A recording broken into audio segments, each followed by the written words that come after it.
And hello, welcome in.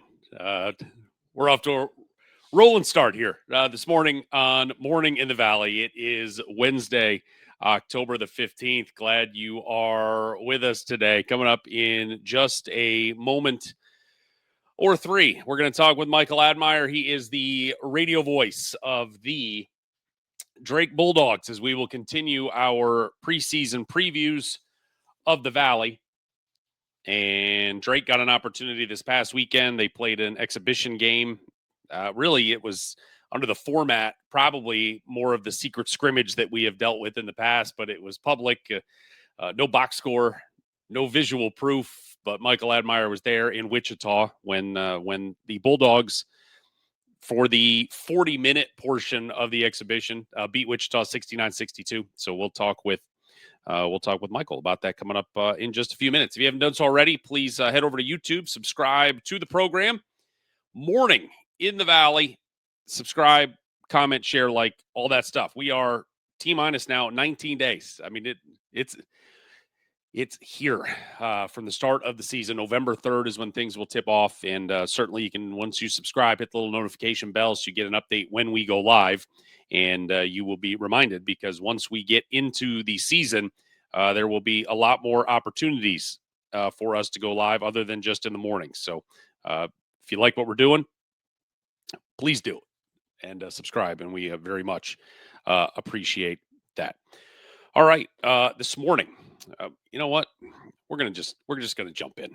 We're going to jump in. Our guy is just a Boy Scout, just showing up early. I respect it right out of the jump. I mean, we say 9:10. He's like 9:03. I'm posted. I have the best backdrop in the history of Morning in the Valley. He is the voice of the Drake Bulldogs. He is Michael Admire. Good morning to you, sir. What's up, man? How you doing? I'm doing awesome. I'm doing awesome. My wife has accumulated all my junk and thrown it behind me, and I was like, oh, that'll be nice. And then you show up and just continue to just make me feel bad about the backdrop I have. Quality work by your folks over there in Des Moines. No. Your setup looks good. And yeah, I had a setup similar to that. All my media passes over the years and all the fun stuff Sure. that, as you said, like junk that I've accumulated. Yes. But yeah, they hooked us up with a kind of a cool little studio here as we continue to try to take things one step further here at Drake.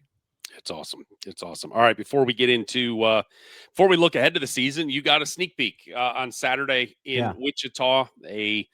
Said it was more of the secret scrimmage format where you had some offense, defense in the beginning, and then a couple 20-minute halves, and then a 10-minute period for the reserves to get in. But those middle 40 minutes, 69-62, Drake beat Wichita State. What was your general takeaway for those of us that weren't in the building and didn't get a chance to see what was going on?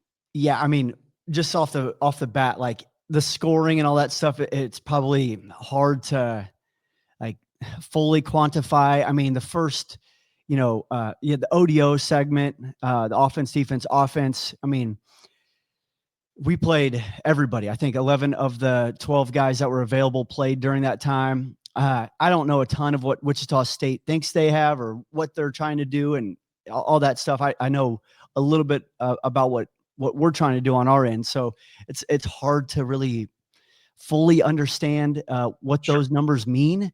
And then, you go into the 40-minute segment, the 20 and 20, that was more kind of game traditional. I mean, Jalen Quinn he played the first 20 minutes, looked really good, took a knee to the thigh, and then he didn't play in the next 20 minutes, or if he did, it was maybe a possession or two.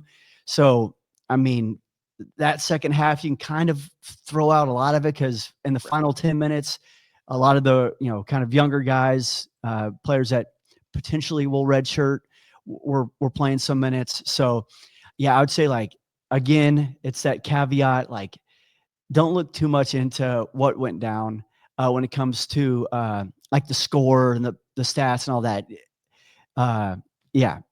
There's a lot. It was my first experience seeing one of those. It was fun to watch basketball, but also, there's only so much you can take away.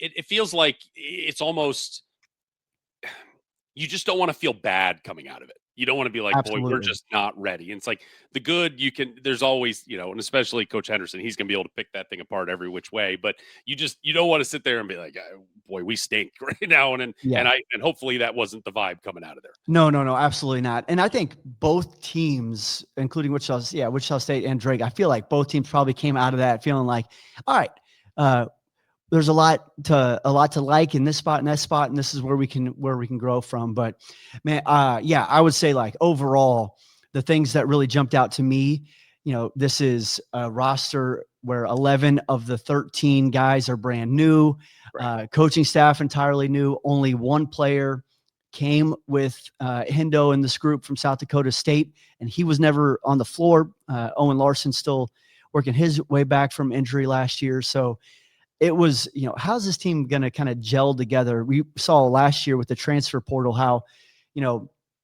teams in November and December were very susceptible. Teams that you think maybe, those top 25 teams were very susceptible early on because of the cohesion or lack thereof. Right. And so, I was really impressed by how this team was connected, especially on the defensive end.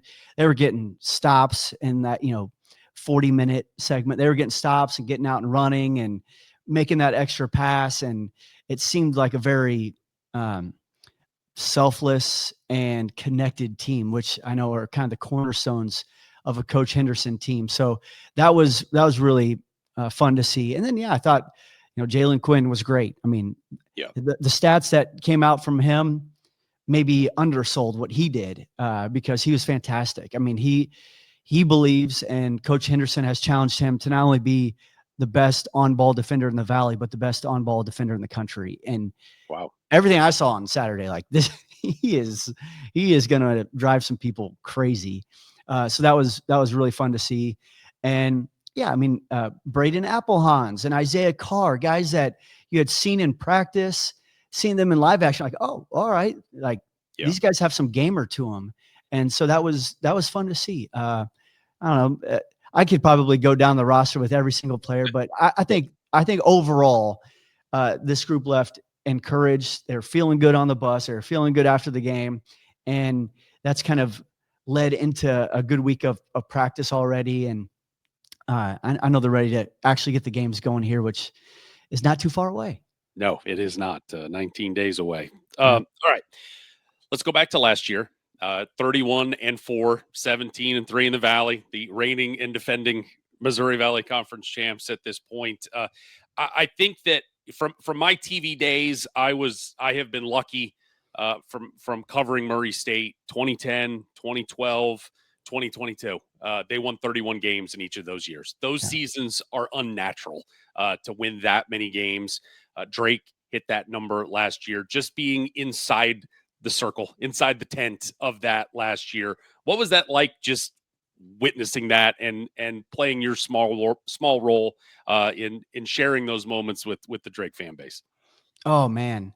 Yeah, it was pretty remarkable. Because it caught all you guys. I mean, November 1st of 2024, no one's dialing up 31 wins last year. No, you'd be insane to think so. And I think maybe the only people that thought that was possible was probably Ben McCollum and maybe an assistant or two. Like they kind of felt like they knew they had something after that scrimmage against Texas Tech, which was a semi-secret scrimmage back then.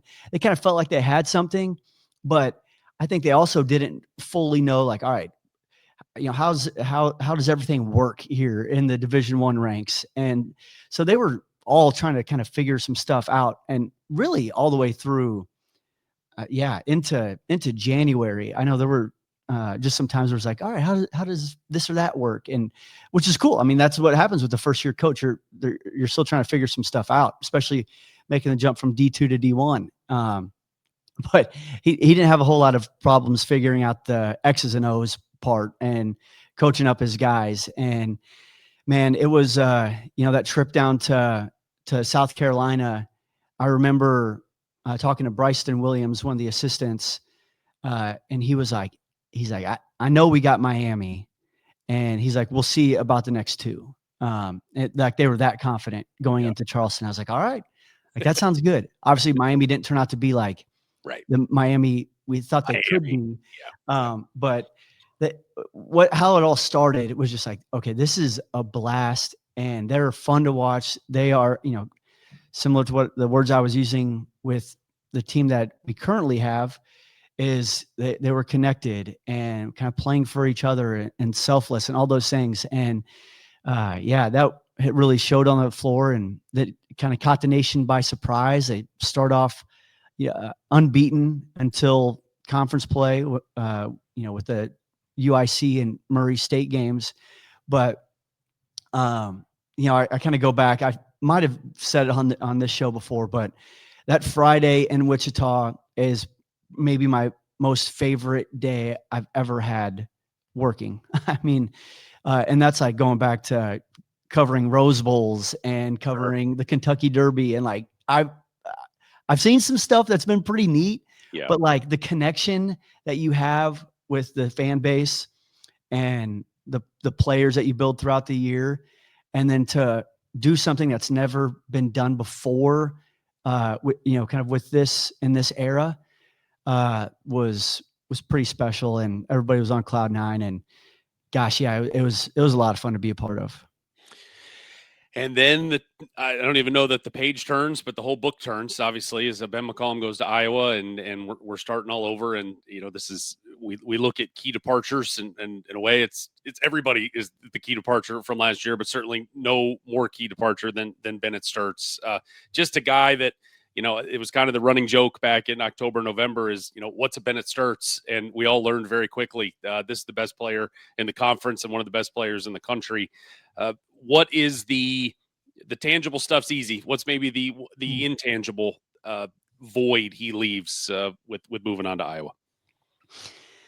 Yeah, I mean, it's so hard about talking about like replacing one player, because everything's different. Sure. So yes, his ability late in the game to turn to him and say, go, like he was a streak stopper. I was actually just scrolling through the Missouri highlights yesterday as we were making some video board videos, and I'm watching some of the highlights, and it was just like every time in that game that Mizzou made a push, the ball was in Bennett's hand and it was going to the rim, and he would get that 2-point stopper. I think it got to 55-54 or something like that, or 55-55 late in that game. And Bennett just put his head down, went to the rim, got a layup, got a stop at the other end, went over, made a three. And then all of a sudden you're like, oh, okay, phew. But it all started kind of with like Bennett making those game defining plays. And when you have a guy like that, and you even go back to a couple years ago, a guy like Tucker DeVries, when there's that one guy you can turn to, I mean, there's so much comfort in that. And right now you look at our roster, and I like the team a lot. I think this is going to be a team that's going to finish better than 6th in the Missouri Valley, and I think they're going to compete for a championship. But at the same time, I don't know if I see like, all right, that guy right there is going to be the one. Right. That might develop throughout the season. But how Bennett in those big moments took over and made the play that was needed, that's hard to find. Yeah, very much so. The thing that always just impressed me, and part of it, certainly it was, Coach McCollum had a methodical pace, and, they weren't going to speed. Bennett never got fat, never got hurried up, No. and it was just, and that was to your point. When the storm is there, he was the calm in the storm to navigate the Bulldogs to the finish line. We talk about key returners. There's only the 2 returners, and certainly not much to go off of with Andrew Aaliyah. Only played 7 games last year. Eli Shetler coming over from Indiana State, redshirted last season. It's early, obviously, but can we expect anything out of those guys this season with Coach Henderson's rotation? Yeah, one thing I was thinking about the other day is I think there have been like 35 players that have played for Drake over the last 3 seasons, and so that's wild. And Andrew Aaliyah is one of those guys that's played over the last 3 years. He was with Darren and Coach Mack, and now with Hendo. So, he is one of those guys that has already gained the trust of this coaching staff. He is kind of we sat right here a couple weeks ago talking to him, and he's like, I just want to be a guy that makes winning plays. He's on scholarship now. So that's another sign that this coaching staff trusts and believes in him. And I think he's going to be a player that's definitely going to be in the rotation. He was, one of the first guys on the floor on Saturday in that, 20-minute segment. So I think the coaches might be looking at like, all right, is Andrew a guy that could start? Is he a guy that's, the sixth man that comes off the bench? Where will he fit into the rotation of this team? Because especially early on, having somebody that just does the right stuff without Owen Larson in the lineup potentially early in November, can Andrew be, that guy that's a steadying presence? So I think he would have played all last season, would have had, been kind of like a 10, 12 minutes per game guy, probably, 3-4 points per game.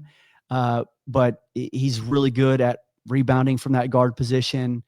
He's tough defensively. So he's a guy that would have helped that team win games last year. Obviously, they ended up not having a ton of issues with that. But I think he would have had a major role in that tournament team. Eli Shetler, which here's like just a pure coincidence. He's from Wichita, and the last 2 games he's played or been with Drake have been down in Wichita. So that's been kind of a cool thing for him. And I think he is one of those guys fighting to get into the rotation. He's a really good shooter, and he's always had that skill. This offseason, like if you walk into the gym and you see Eli, like that's a guy that looks way different than he did a year ago. I mean, he's bulked up a little bit. He's gotten stronger, so he can help the team on the defensive end. And then he is one of those guys that is dangerous with the ball in his hand from outside. So I would love to see Eli crack into the lineup. He's put in his work. He's as good as they come. I mean, he's what 6'5" wing that can shoot. I mean, there's a lot there. There's a lot to like. Key additions, much like the departures, everybody. Key additions, everybody. We can go down the list. A couple guys I just want to highlight, and one is the one that came with Coach Henderson from South Dakota State, Owen Larson, tore his ACL back in February. And when I talked with Coach Hendo a month or so ago, he's like, he's chomping. We're trying to hold him back a little bit, and we should see him at some point this year. There was some video that circulated over the weekend from Wichita that he was at least dressed and going through some warm-ups. Didn't play at all in the exhibition. But what's sort of the updated intel on Mr. Larson and when we can expect him on the floor for real? Yeah, this has kind of been his thing so far. Like he has been going through like the first part of workouts, has not got into any of like the contact portion. I know he's working really hard with our trainers and our sports performance team of getting that stability back, making sure he starts gaining confidence of, landing, and not only just landing in a perfect situation, but landing awkwardly and getting knocked off balance. And he's kind of gone through all that stuff. So, I mean, I don't know. He could be ready to go at some point in November. Yeah. Would love to see him, come off the bench by the time Destin rolls around. I just go back to, I remember, Roman Penn a few years ago. He didn't play the first few games and then came off the bench to start the season, and then obviously worked his way back into like the starting role, but he was kind of on a pitch count. So I could probably see something like that where you see him in for 5 minutes in a game early on, and then 10 minutes, and then it obviously works its way up. So it'd be interesting to kind of see how that plays out. But I know he's a guy that is a starter type guy. Right. He, I think, shot 40% or better at South Dakota State a year ago, 55 made threes from outside. So like his shooting will be a huge boost in the arm to this team whenever he's ready to rock.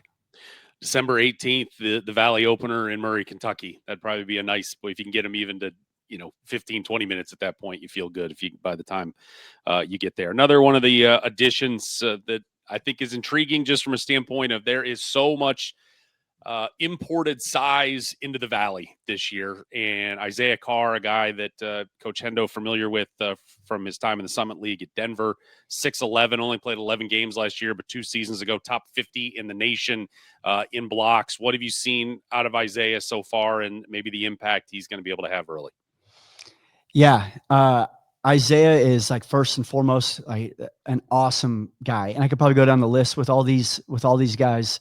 They're a very, they're a fun team, but Isaiah is one of those kind of like leader type guys people look to. Obviously, just with his stature, he's going to draw some attention.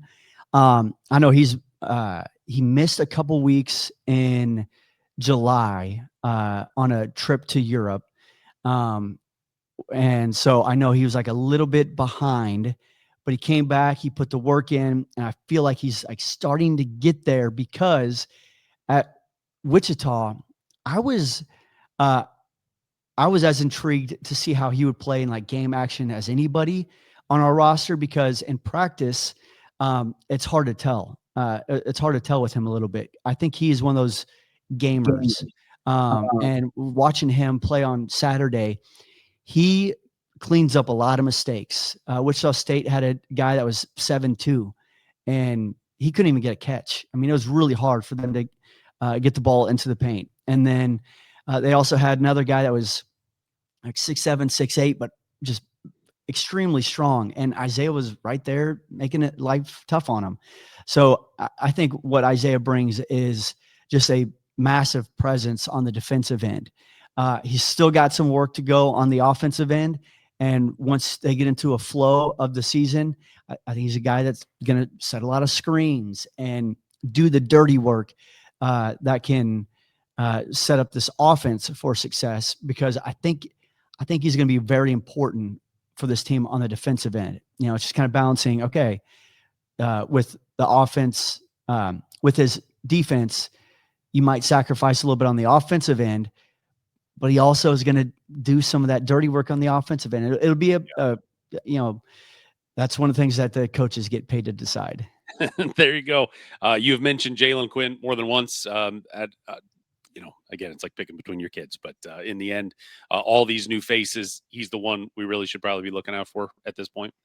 Yeah, I mean, he's really good. I didn't realize just how good he was. And another guy that, like, when the lights were on, he played really well. And that might just be, he might have just played really good against Wichita, or maybe played a little bit above what he will do night in and night out. But if Drake can get that Jalen Quinn every single night, yeah, that's going to be fun. Because, like, again, defensively, and when everybody thinks about like Hendo teams, you might think of run and gun and scoring in the 80s and all that stuff. They know how important defense is in the Valley, and they recruited to that. And Jalen Quinn is one of those guys that they brought in to be like, hey, you're going to take away their best offensive player. And I think that's kind of the mindset that they've instilled on JQ. And he shot the ball well, got to the rim, distributed the ball really well offensively. So, yeah, he was a ton of fun to watch on Saturday. And I think he's a guy that will, kind of be in that, first team all MVC mix this season. Schedule-wise, when I talked to Coach Hendo, I was like, man, I don't know if this was part of the contract negotiation or what. 11 non-conference games, 7 of them in your building, which is spectacular. You've, and we've talked in the past, about the metric stuff. And I think it's a very metric-friendly schedule where, all of you throw out the 2 non-D1s at home. You've got 4 quad 4 games. UAB could very much be a Q2 game before it's all said and done. Your neutral site games, Field of 68, Northern Arizona, Q4. You go to Destin. LSU is going to be a Q2. DePaul and Georgia Tech, probably that same level, whoever you get in the second game. And then Charleston on the road's a Q2 game. I think it's very friendly trying to put a resume together. But boy, 7 home games, take that and run for the hills. Yeah, I mean, that was very intentional, and I think that was kind of the same philosophy a year ago when Coach Matt got here. It's like, all right, let's, year one, want to make it friendly for the team to kind of get used to each other and play in front of a home environment. You want to give those opportunities to your fans to meet the team and watch their team in person as much as possible. And so, yeah, we've seen that a couple times. I remember even one year with Darren, I wanted to get as many home games as possible. And then there was some injuries early on in the year with Roman and DJ a few years ago. So, yeah, I mean, that stuff is definitely strategic. And then, I think you look at the field of 68, it's going home for, Sure. some of those guys going back to South Dakota. Griffin Goodberry was the player of the year last 2 years at South Dakota or in South Dakota at the high school ranks. He gets to go home. So I know he's excited about that. So yeah, you get some of that stuff early on. UAB finally get that return game. And then the Charleston one is like, that's going to be a massive game when you talk about resume. Like, can Drake go down into their building and get a win? And I think early on in the season, not knowing what Owen's status is going to be, that's going to be one that you really circle in that non-conference slate. If there is any team that can, and any program that can ignore preseason prognostications, it is the Drake Bulldogs. Most certainly. The Valley poll came out, not in the top 5. Still don't know why we didn't see 6 through 11, but what have you. Blue Ribbon had you guys 7th. Ken Palm's got you 5th. I saw Evan Maya this morning has you 9th. Yes, that's always nice bulletin board stuff, but at the same time, what if the rationale is, boy, they got a new coach and a whole new roster? You have to look an entire 52 weeks of the rearview mirror to go, yes, so what, right? Nobody's getting too wrapped around the axle about any of this. Yeah, no, I don't think anybody's stressing about where we're at in the preseason polls. I know, there's definitely talk of like, all right, hey, can we exceed the expectations of others? Or what are our expectations that, we're putting on ourselves? And I'm not talking like I'm playing. I'm just saying this is how Sure. they're talking to each other. There's a little bit of that going on, but I don't know. There may be some gamesmanship within the polls too. Like, I don't think any coach wants to throw a bunch of expectations on his team publicly. But we heard from Hendo Monday, in the media day, and they want to continue what has been established here and competing for championships. Like that's why they went and recruited a bunch of seniors, is to win right now. And those seniors didn't come to Drake to, wear the jersey. They came here to win. So, I mean, yeah, have your preseason stuff. We'll see how it all plays out. There's a long way to go. I know this team is not perfect yet, but I've seen championship teams, and they've got everything it takes to be in that same position. Well, 4 out of the last 5 years going to the NCAA tournament, not bad. My whole takeaway, especially from Ken Palm, when you're just looking at computer numbers, and again, it's preseason stuff, but you guys they have you 5th, but the gap between 1 and 8 is so negligible, has been the word I've thrown out there. It's like one win, you can go from 1st or 9th. That they're so bunched up there. I think there's a lot of really good teams. I think there's a lot of good teams. I got to choose my words carefully. I think there's a lot of good teams today in the Valley, especially in the top 8. The question will be, is there a very good team, and will we get a great team, and who gets to be the rabbit? Last year, you guys were the rabbit and ran away from the pack, and everybody had to try to chase you down. And that's just the great mystery that will be solved in the next couple of weeks is who gets to go run away and hide. Yeah. I mean, like me, I don't care for betting. I don't care for like fantasy football or any of that stuff, because I like watching the game for as it is. And like, I enjoy the fodder that comes with polls and stuff like this, but I just don't even know how a Ken Palm or anybody can create a stat where it's like all of the 11 of 13 new players, and Drake is not in its own situation. I mean, this is everybody. I don't understand how you could even possibly predict how players' stats from previous years correlate to winning basketball, because there's so much more about winning basketball or to winning basketball than numbers. And so, yeah, I don't know, man. I put nothing into this stuff. Well, but it's fodder, and we need something to argue about in mid-October. That's the great joy of all of it, probably. Yeah. The journey begins November the 3rd in Sioux Falls, South Dakota. Murray State will kick things off there at 12:30. Will you be up there? Omaha. Yes, I'll be there. And then right after, we'll have Michael Admire and the Drake Bulldogs waiting for me to wrap up my post-game show so we can get the heck off press row and you can have your seat as you guys will take on Northern Arizona. So I didn't even put 2 and 2 together that we're going to be hanging out in just a couple of weeks.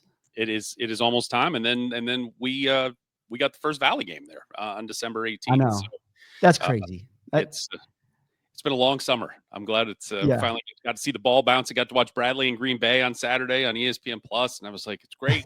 We see basketball. I had to, do the stick figures and imagine what was going on in Wichita because we were relying on you to put your little clips out because for whatever reason they didn't want to put that out to the world. But it's go time, and super excited. Yeah, no. Hopefully, enjoyed my little clips.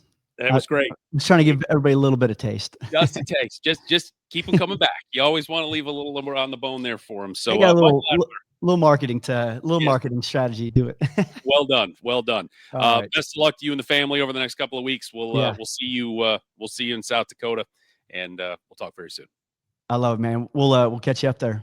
Sounds awesome. Thank you. All right, there's the voice, Michael Admire of the Drake Bulldogs. Yep, that opening day marathon, it is Valley friendly. 6 games. We've got 3 in South Dakota, 3 over in Rock Hill, South Carolina. Bradley will be over there playing St. Bonaventure, and then the 2 Murray State and Drake playing back-to-back there in Sioux Falls. So very much looking forward to all of that. While we are arguing about polls and so on, our friend Rocco Miller from Bracketeer.org, friend of the program, Rocco Miller, has put out his top 60 non-power league teams. And really, this is the poll that he used. I saw some grumbling a couple of weeks ago with the Field of 68 mid-major show, and they put out their poll. And they're for their mid-major show, it's almost a compilation of leagues that are not or are that one bid leagues currently. So it's not just the Power 4 and the Big East. They pull out the Mountain West. They pull out, I think, the A10 as well. So, your mileage may vary on these, but regardless of the teams that aren't in the rankings, I was curious. I was interested to see the teams that were in the rankings. And Rocco sort of divides these 60 teams into 3 tiers, and they're not even tiers at all. Tier 1 is very small. It's ultimately like a pyramid. Tier 2 widens out a little bit. And then tier 3, I think there's, half of those 60 or so are in tier 3.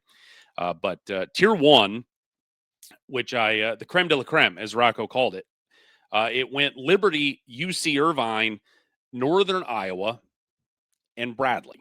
Now, his methodology, he's basically like, look, we looked at the rosters. He's like, we've talked about scheduling for the whole season and just kind of playing things out for the year. So, I mean, it's a lot of feel ultimately, but this is how Rocco does this is really just kind of laying it out. Or these are the teams today that he feels have the best opportunity to get that at-large bid, if necessary, into the tournament. And right now, with roster construction and the schedule they have ahead and how he thinks it's going to play out, these are the 4 that he has.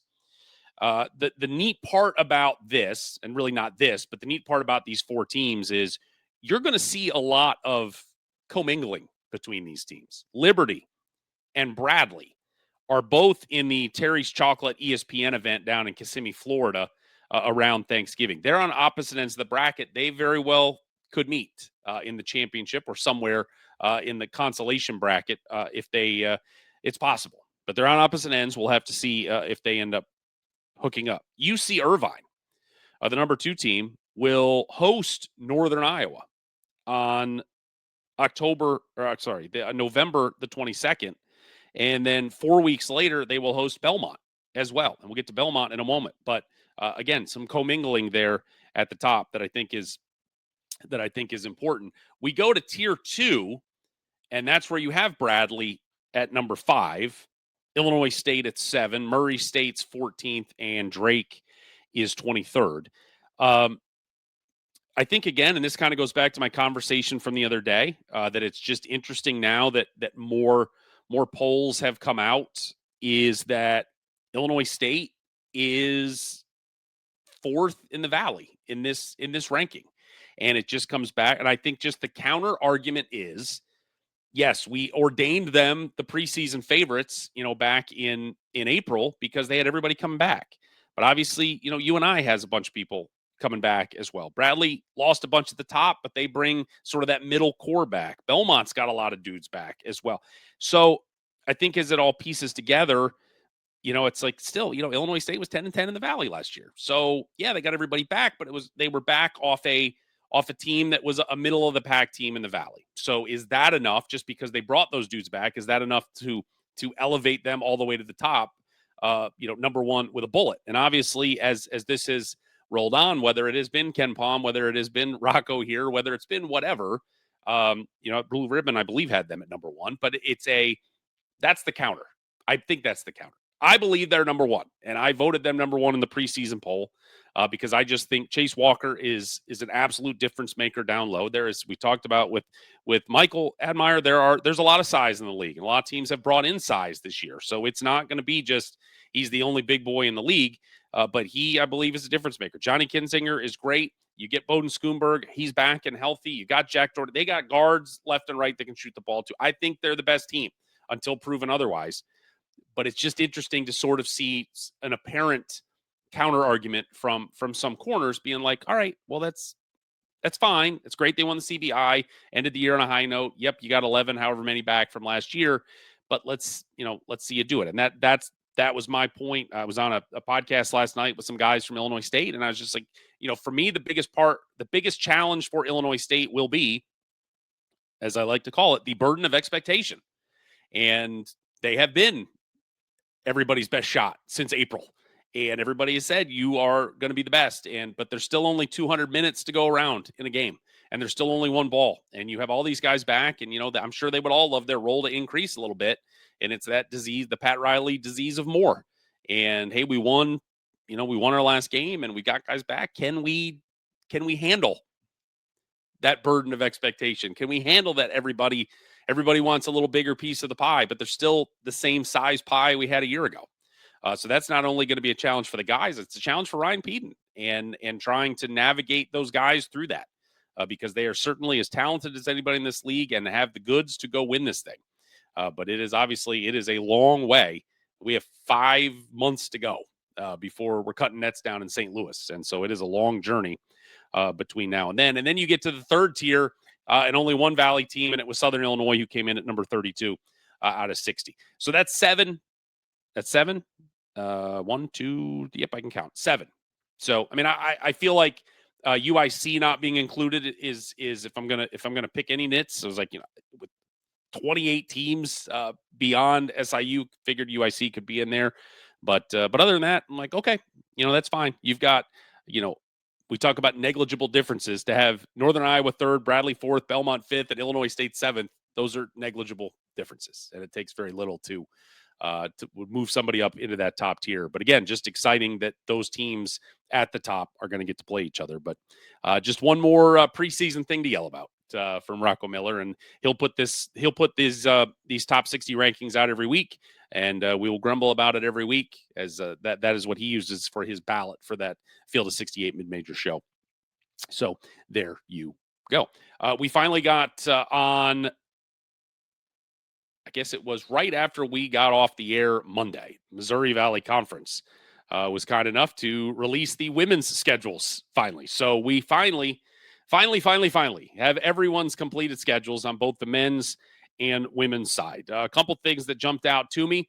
The women will begin conference play on December 3rd. This has kind of been the men's MO as of the last couple of years. Once the league went to 12 guys or 12 teams, is that you would have those games late November, that first weekend, like the last Thursday in November, and then the first Saturday type of thing in December where teams were getting 2 games in early or at least before Christmas. This year, the guys will start mid-December. The women, December 3rd, it's Illinois State and Northern Iowa. Then on December 7th, it's UIC at Valpo. December 17th, Drake at Indiana State, Evansville at Belmont. December 18th, SIU at Bradley. Those are the pre-Christmas games. Murray State is the only team that will not play a game in conference prior to Christmas. Much like the men, when you got an odd amount of teams, you're going to have somebody that has just a week off sort of built in. Due to that, there'll be 2 of those stretches, built in. Murray State will be part of the group when on December 29th, when it's all 5, you have 10 teams playing all on the same day, 5 games, they will jump in there. The difference between the men and the women's schedule as well, and as we talked about with the men, is that the men will play every single day of the week at some point during the season, during the conference season. Monday through Sunday, they will have games. And for the most part, they will play outside of when they have their breaks built in, they will play every 3 days. Monday, Thursday, Sunday, Wednesday, Saturday. I mean, it just keeps coming right after another. The women have done a good job of being able to. Now, we don't have travel partners on the women's side as they have in the past, and yet they still kept a lot of those travel partner principles together. Once we get past those first 2 or 3 games and get into January, the games are only being played Thursday, Friday, Saturday, Sunday. So for the most part, you play Thursday, you play Saturday, or you play Friday, you play Sunday. There's a little variance depending on the school here and there. But again, it's mostly 2 games at home, 2 games away, 2 games at home, 2 games away.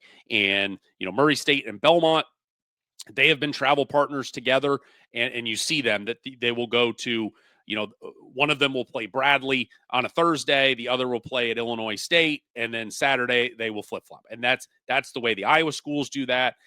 Evansville and Indiana State, they do that. So there are still not technically travel partners as there have been in the past, but the principles remain.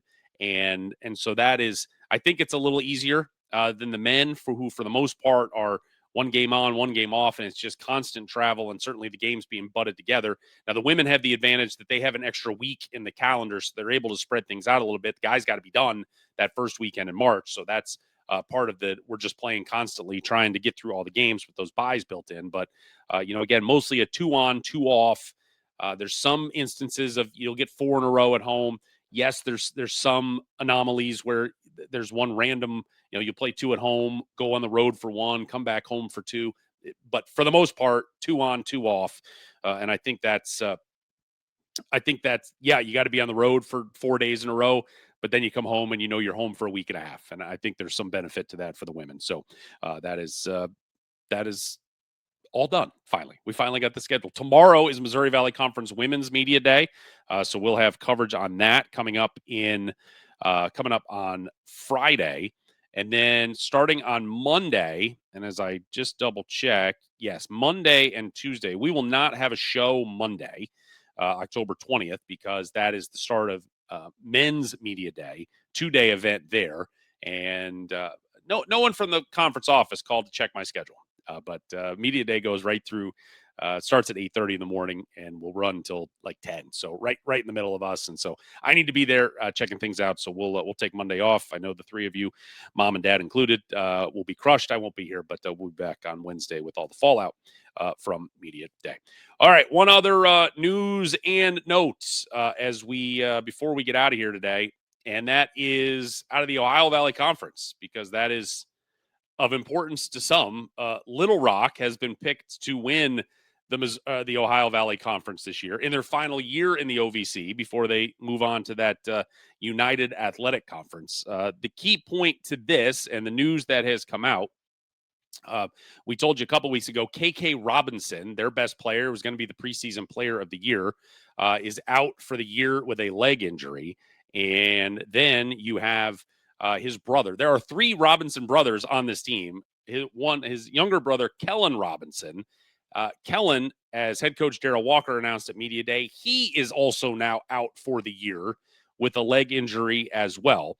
Despite that, still picked number 1 in the Ohio Valley. That is of importance to the Racers of Murray State and the Salukis of Southern Illinois, as Little Rock will be in Murray Tuesday, November 18th. They will then go to Carbondale on Saturday night, November the 29th. And so a couple of Valley teams that are going to get a Little Rock opponent that is less than we expected, even just a couple of weeks ago. But some big injury news. But with that said, still a team that is picked to win the regular season in the OVC and get to the NCAA tournament. So a test for both Murray State and SIU, but some of their bigger weapons will not be available when those teams meet up. All right.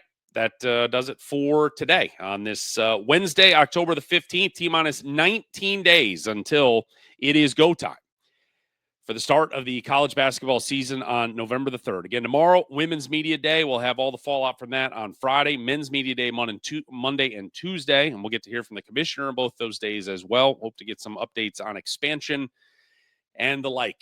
So we'll have all that for you. Until then, if you haven't done so already, please head to YouTube, subscribe to Morning in the Valley for free. Share, comment, like, all of it. Get that into the basketball-loving algorithm. Share it with your Valley fans. If you like what we're doing here, again, we are less than 3 weeks away from really picking up our output here, as we will be on way more frequently, and as we've got basketball to talk about, and cannot wait for that.